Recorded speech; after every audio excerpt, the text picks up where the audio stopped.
शादी के बहुत दिनों बाद मैं पीहर आई थी। पटना के एक पुराने मोहल्ले में ही मेरा पीहर था और आज भी है। यहाँ 6 से 7 फुट की गलियों में मकान एक दूसरे से सटे हैं। छतों के बीच भी 3 से 4 फुट की दूरी थी।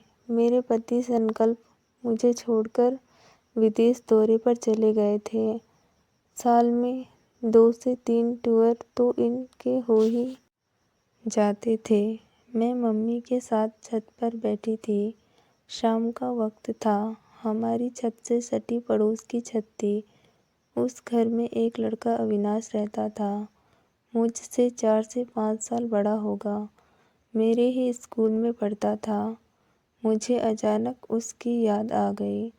मैं मम्मी से पूछ बैठी, अविनाश आजकल कहाँ है?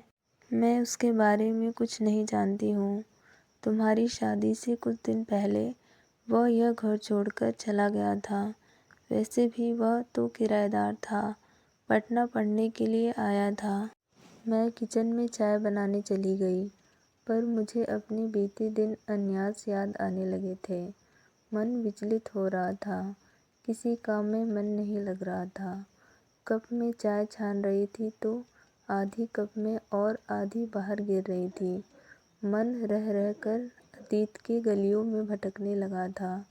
खैर, मैं चाय बना कर छत पर आ गई। ऊपर मम्मी पड़ोस वाली छत पर खड़ी आंटी से बातें कर रही थी। दोनों के बीच बस 3 फुट की दूरी थी।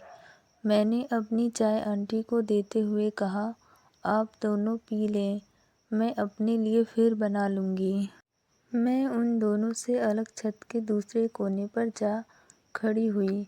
अंधेरा गिरने लगा था। बिजली चली गई तो बच्चे शोर मचाने बाहर निकल आए। कुछ अपनी अपनी छत पर आ गए। ऐसे ही अवसर पर मैं जब छत पर होती थी, अविनाश मुझे देखकर मुस्कुराता था तो कभी हवा में हाथ उठाता था। मैं उस वक्त 8वीं कक्षा में थी। मैं अक्सर कपड़े सुखाने छत पर आती थी। अविनाश भी उस समय छत पर ही होता था, खासकर छुट्टी के दिन। एक दिन जब मैं छत पर खड़ी थी तो बिजली चली गई। कुछ अंधेरा था।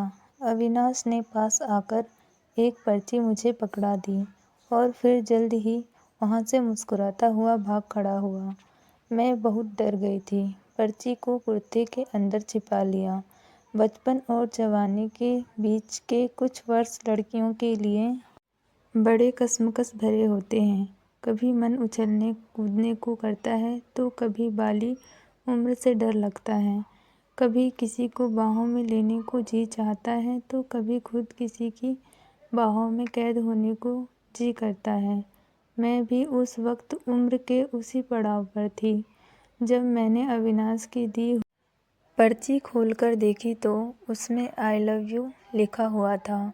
ये देखकर मेरे मन में एक अजीब सी हलचल हुई। एक खुशी की लहर मेरे मन में दौड़ उठी। ऐसा लग रहा था जैसे मैं हवाओं में उड़ रही हूँ। मेरी खुशी का ठिकाना नहीं था।